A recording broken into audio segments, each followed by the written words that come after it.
Olá, boa noite. Eu sou Rosiane Kennedy e você confere com a gente a partir de agora as notícias que circularam hoje nos corredores do poder. Agora é lei no Rio de Janeiro, os clubes serão punidos se torcedores cometerem racismo nos estádios. E Operação Lava Jato, procuradores, a força-tarefa da Lava Jato apresenta um balanço à procuradora Raquel Dodge. Os detalhes você confere com a gente aqui, diretamente de Brasília, pela TV Brasil, pela Rádio Nacional e emissoras públicas de todo o país.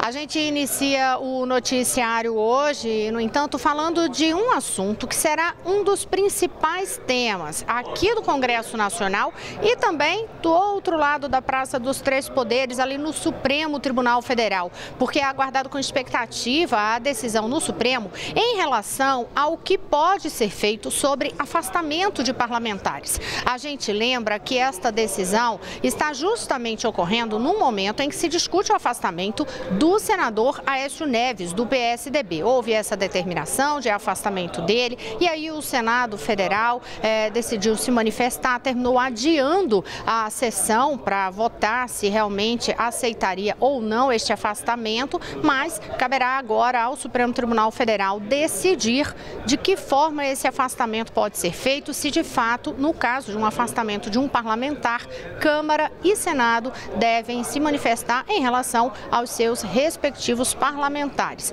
Quem tem informações sobre isto é Carolina Pimentel, na Agência Brasil, porque hoje, inclusive, o ministro Gilmar Mendes falou sobre o assunto, né, Carol? Boa noite.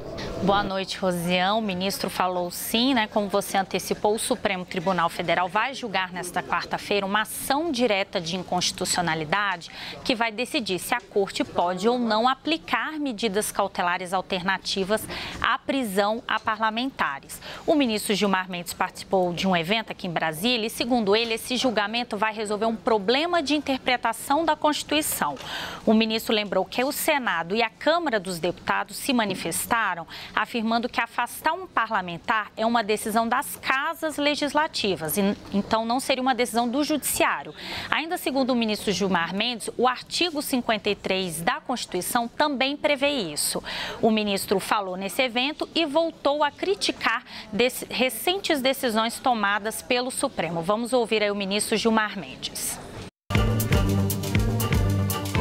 O que nós devemos evitar são decisões panfletárias, são decisões populistas, são decisões que não encontram respaldo no texto constitucional. Esse é o grande risco para o sistema, porque a cada momento nós vamos produzindo uma decisão, quer dizer, que provoca insegurança jurídica e provoca dúvidas sobre a capacidade do tribunal de aplicar bem a Constituição.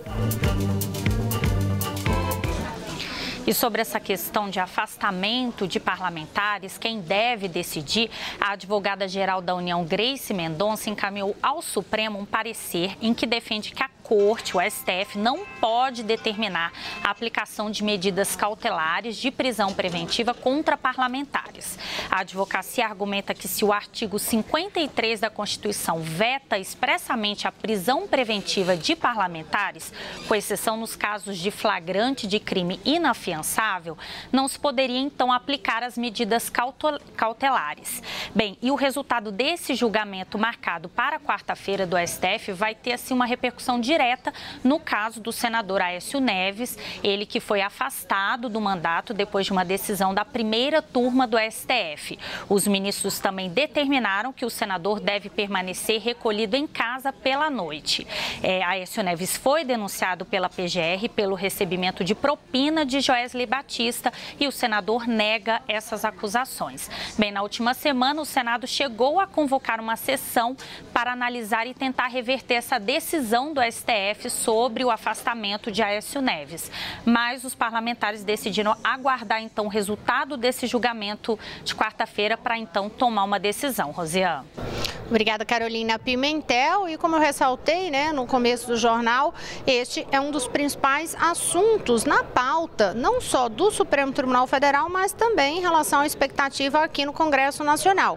Mas também tem outros assuntos em pauta. Quem vai contar pra gente é Mariana Jungmann, que está aqui ao meu lado. O que mais tem de pauta no Senado Federal e também aqui na Câmara? Mari, boa noite. Boa noite, Rosiane. Pois é, olha, o Senado, por exemplo, vai votar esta semana uma proposta de emenda à Constituição que concede aos agentes penitenciários o mesmo status de policiais. Essa PEC cria as polícias penais e ela precisa ser votada em 2 turnos. Então, essa primeira votação deve acontecer já amanhã no plenário do Senado, se essa decisão for mantida por reunião de líderes para que isso permaneça na pauta. Além disso, tem também a votação da medida provisória que trata da reformulação do sistema de financiamento estudantil. Essa medida provisória ainda está na comissão especial mista que trata disso. Depois que for votada, ela ainda vai passar pela Câmara e pelo Senado, mas essa primeira votação é que determina basicamente qual vai ser o texto que vai ser trazido então para os 2 plenários. Na Câmara, um dos temas que a Câmara vai voltar a analisar é reforma política. A gente falou muito sobre isso aqui na semana passada, mas há assuntos ainda da reforma política que estão na pauta aqui da Câmara dos Deputados. Um desses assuntos é que já na próxima terça-feira, uma proposta de emenda à Constituição que garante um percentual mínimo de participação de ambos os sexos, masculino e feminino, na representação, né? Em relação a este assunto, inclusive, viu, Mariana, vale observar que a Câmara tem lá no perfil dela no Twitter, eu verifiquei isso hoje lá, uma enquete pedindo a análise, a avaliação dos seguidores, né? Ou seja, de você, cidadão brasileiro, de você, eleitor, se você é favorável a ter um percentual mínimo de vagas garantido aqui, reservado para as mulheres. Então, para quem quiser se manifestar, a gente vai continuar observando este assunto, só ressaltando também mais uma coisa em relação à reforma política e que, de toda forma, independentemente da votação dessa matéria, o que acontecer, aprovação ou não, não vale para as próximas eleições. Agora é discussão já para outro pleito, pelo menos para o pleito seguinte, né? 2 anos além das próximas eleições, seria no mínimo para as próximas eleições municipais. Mas segue aí com a pauta que eu sei que tem mais assuntos. Inclusive, Rosiane, ainda falando de reforma política, como você disse, muita coisa que vai ser discutida não vai valer para as próximas eleições, não dá mais tempo, mas esse assunto deve continuar nas pautas. E um dos temas que vai continuar sendo discutido aqui na Câmara é aquela história do voto impresso. É uma questão polêmica, ela quase travou as votações da semana passada, justamente por ser polêmica, mas esse assunto deve ser retomado aqui no plenário da Câmara, se nas eleições consecutivas, né, sem ser na do ano que vem, a partir de 2020, se as urnas eletrônicas vão imprimir o voto do cidadão. Além disso, Rosiane, há uma grande expectativa em relação à leitura do parecer sobre a denúncia contra o presidente Michel Temer na Comissão de Constituição e Justiça. A leitura do parecer do deputado Bonifácio de Andrada está marcada para amanhã, às 10 horas da manhã, e a expectativa é que seja uma longa sessão. Essa leitura deve demorar e depois dela ainda os advogados, tanto do presidente quanto dos ministros Eliseu Padilha e Moreira Franco, ainda vão falar. Então pode ser uma sessão que inclusive vá até quarta-feira. Olha, e aí você vai acompanhar tudo aqui com a gente, inclusive com os bastidores dessas discussões. Agora a gente começa a falar sobre Lava Jato. Quem vai voltar a conversar com a gente é Carolina Pimentel, porque hoje a Força Tarefa da Lava Jato apresentou um balanço para a Procuradora-Geral da República, Raquel Dodge. O que tem aí de números em relação a esse balanço que foi apresentado, Carol? Bem, Rosiane, vamos lá. São vários números. Bem, os integrantes da Força Tarefa da Lava Jato em Curitiba apresentaram aqui em Brasília esse balanço das investigações para a Procuradora-Geral da República, Raquel Dodge, um encontro aqui em Brasília. Bem, o chefe da equipe, o procurador Deltan Dallagnol, informou que em 3 anos da Operação Lava Jato foram firmados 150 acordos de delação premiada com investigados que, de alguma forma, participaram aí dos desvios de recursos da Petrobras. Outros dados que foram apresentados pela equipe foram os seguintes. Nesse período foram abertos 1.700 procedimentos de investigação, foram 877 buscas e apreensões, 221 conduções coercitivas, 97 prisões temporárias e 6 em flagrante. Também foram 165 condenações que totalizam 1.634 anos e 7 meses de prisão. Nesse período, mais de 10 bilhões de reais que foram desviados da Petrobras e de outros órgãos públicos foram recuperados. E esses dados apresentados pela equipe da Lava Jato são referentes a março de 2014 a agosto de 2017. Rosiane. Obrigada, Carol. Olha, e entre esses casos que estão em investigação na força-tarefa da Lava Jato, tem aquela suspeita de que o ex-presidente Lula seria o verdadeiro dono de um apartamento ao lado do que ele mora, ali no mesmo prédio que ele mora em São Bernardo do Campo, em São Paulo. Tem aquela polêmica em relação aos recibos, se seria aluguel ou não. Hoje teve um desdobramento sobre este caso. Agora há pouco, Mariana Jungmann conta pra gente o que é aí essa decisão do juiz Sérgio Moro. Mari.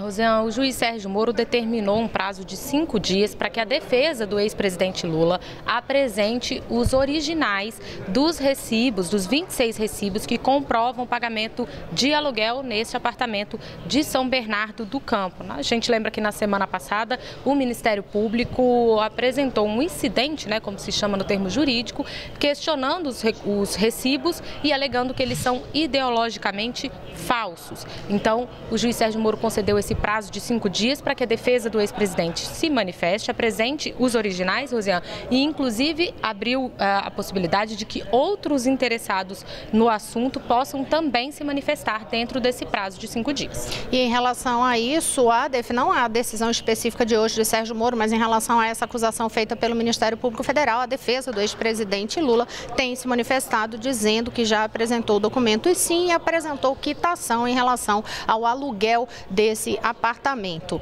A gente segue ainda falando de investigações, porque você lembra que na semana passada o presidente do Comitê Olímpico Brasileiro, Carlos Arthur Nussmann, foi preso e hoje o Ministério Público Federal pediu para que essa prisão seja transformada em provisória.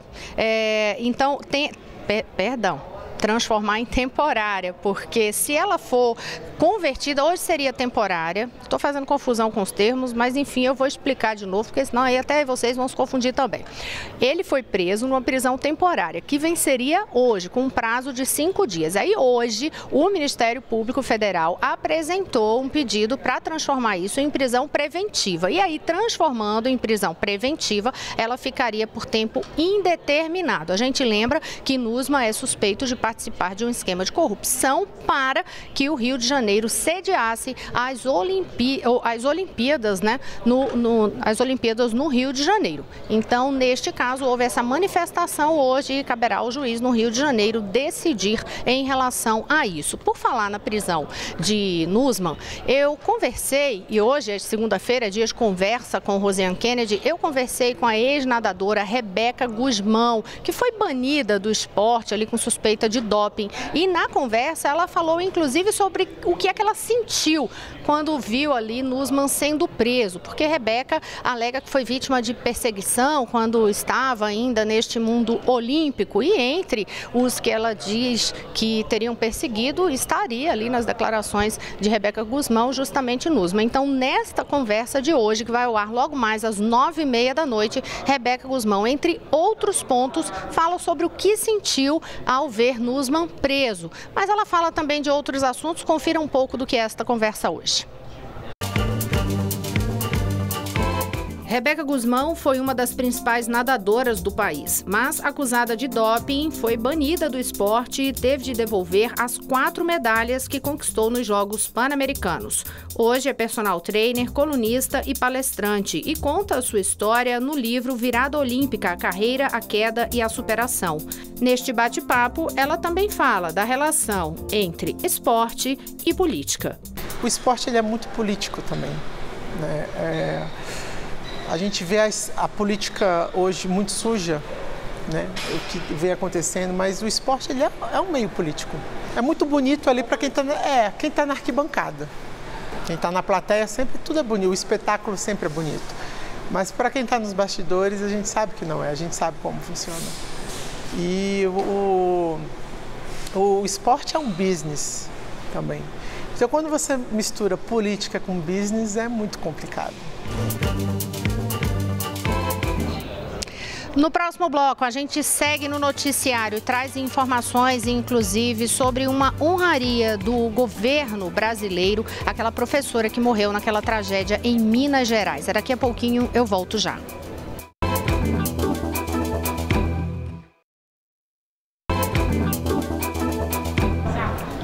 Olá, estamos de volta. Eu sou Rosiane Kennedy e você confere com a gente as notícias que circularam hoje nos corredores do poder. Eu vou voltar a conversar na TV Brasil com Daniele Popov para saber informações, Dani, a respeito de uma honraria do governo brasileiro, a mais alta honraria, que foi concedida àquela professora que morreu em Minas Gerais, salvando crianças vítimas ali daquele vigia, o segurança daquela creche. Conta pra gente, então, qual foi essa ordem de mérito concedida. Oi, Rosiane, boa noite para você. A professora Ellen de Abreu Silva Batista, que morreu enquanto ajudava a salvar crianças do fogo na creche de Janaúba, em Minas Gerais, recebeu a Ordem Nacional do Mérito. A homenagem foi anunciada pelo presidente Michel Temer por meio de nota oficial.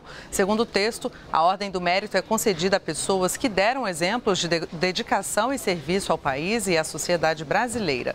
E o presidente Temer destacou que esse é o caso da professora Ellen, que sacrificou a própria vida para salvar a vida de seus alunos em um gesto de coragem e de heroísmo que emocionou a todos.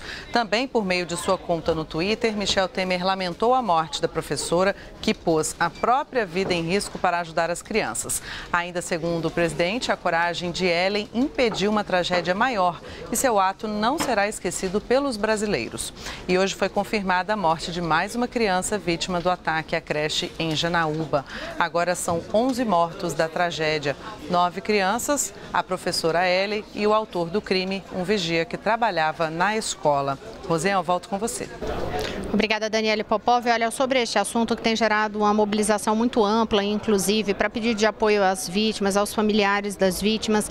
Tem até toda uma mobilização em rede social de artistas para que seja realizado um show justamente para ajudar. Então fica aí o tema. Ao longo da semana a gente traz outras informações e lembra também que no site agenciabrasil.abc.com.br você tem várias outras reportagens sobre esses desdobramentos dessa tragédia em Minas Gerais. Agora, mudando de assunto, a gente vai até a redação da TV Brasil no Rio de Janeiro conversar com o Maurício de Almeida, porque Maurício agora é lei. O clube vai ser punido se torcedor cometer ato de racismo nos estádios, né? Boa noite. Olá, Rosiane, boa noite. Aqui no Rio de Janeiro, essa lei foi aprovada pela Assembleia Legislativa do Rio e hoje foi promulgada no Diário Oficial. A partir de hoje está valendo a lei. O clube que tiver torcedores praticando atos de racismo em partidas de futebol pode ser multado. A multa pode chegar a R$155 mil. A lei também prevê que a partida poderá ser interrompida quando a torcida praticar um ato de racismo. O clube, para não ser multado, tem que identificar o torcedor que cometeu esse ato de racismo e entregar o torcedor para a polícia, para que esse torcedor seja processado. Se o clube agir desta forma, ele não vai ser multado. O dinheiro que vai ser arrecadado com as multas, caso elas sejam aplicadas, vai para o Fundo de Combate ao Racismo, que também foi criado por essa lei. Esse fundo vai receber esses recursos para idealizar campanhas de combate ao racismo aqui no Rio de Janeiro. Rosiane. Maurício, agora já que a gente está falando aí do Rio de Janeiro, eu tenho que aproveitar para atualizar a informação em relação àquela questão do leilão da SEDAI, já estimativa em relação a valores a serem arrecadados. O que é que a gente tem de novidade hoje em relação a isso? Olha, Rosiane, depois que a Justiça autorizou o governo do estado a realizar o leilão, hoje o governador Luiz Fernando Pezão publicou o edital para a realização desse leilão, que já tem data marcada. Vai ser no dia 24 de outubro. 11 bancos já demonstraram interesse em participar desse leilão. A notícia ruim para o governo do estado é que foi realizada uma nova avaliação sobre o valor da SEDAI. Inicialmente, o governo pretendia vender a SEDAI por cerca de 3 bilhões e 500 milhões de reais. Esse dinheiro vai ser utilizado para colocar em dia os salários dos servidores do estado. Mas uma nova avaliação feita sobre o preço da companhia caiu um pouquinho. Agora, a expectativa é de arrecadar 2 bilhões e 900 milhões de reais com o leilão da SEDAI. O governo diz que garante que assim que receber esse dinheiro, que deve entrar na conta do governo no início de novembro, vai colocar todos os salários em dia e pagar finalmente o 13º salário do ano passado, que até hoje não foi pago para os servidores. Rosiane. Obrigada, Maurício de Almeida. E já que a gente está falando de dinheiro, Jéssica Gonçalves vai trazer boa notícia aí para quem está na expectativa de receber a restituição do imposto de renda e também ali as pessoas que têm direito ao PIS/PASEP. Jéssica, boa noite. Boa noite, Rosiane. Pois é, eu vou começar falando do PIS/PASEP, porque herdeiros de cotistas mortos do fundo PIS/PASEP podem sacar o benefício em qualquer data, sem precisar seguir o calendário para idosos que foi antecipado pelo governo. No caso do PASEP, administrado pelo Banco do Brasil, o beneficiário legal pode consultar se existe saldo disponível para saque no endereço eletrônico. Para isso, é preciso ter o número do CPF e a data de nascimento do cotista ou a inscrição no PASEP. A consulta sobre o saldo de cotas do PIS também deve ser feita pela internet. É preciso ter senha, além do número do CPF ou número de identificação social e data de nascimento. Para fazer o saque dos recursos do PASEP, os herdeiros devem ir a uma agência do Banco do Brasil com certidão de óbito e declaração de dependentes habilitados à pensão por morte emitida pelo INSS. Para liberar o PIS de pessoas falecidas, é preciso ir a uma agência da Caixa com documento de identificação, comprovante de inscrição, PIS e documento que comprove relação de vínculo com o titular. Agora, falando sobre o imposto de renda, quem ainda tem recursos a receber do fisco pode consultar a partir de hoje o 5º lote da restituição do imposto de renda. Esta etapa contempla mais de 2.300.000 contribuintes que devem receber 2.800 bilhões de reais. O crédito será depositado no próximo dia 16. A Receita também vai liberar a restituição residual dos anos de 2008 a 2016, que beneficiará quase 2,5 milhões de pessoas, com prioridade para idosos e pessoas com deficiência.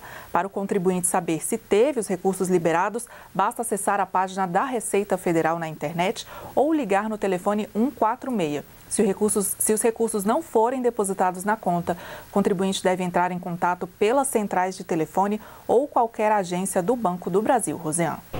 Obrigada, Jéssica Gonçalves. Eu vou voltar a chamar Carolina Pimentel, porque um dos destaques na Agência Brasil hoje é referente a um relatório que mobiliza, e tem que mobilizar mesmo, as instâncias de poder pelo mundo, que é referente à questão da alimentação. O que é que a gente tem de informação sobre esse relatório da FAO? Carol. Bem, Rosiane, esse relatório fala de alimentação e de agricultura também. Inclusive, é um relatório que foi divulgado pela Organização das Nações Unidas para a Alimentação e Agricultura, a FAO. E esse relatório sugere que os jovens de países em desenvolvimento não deixem as áreas rurais em busca de emprego nas grandes cidades e aproveitem as oportunidades no campo.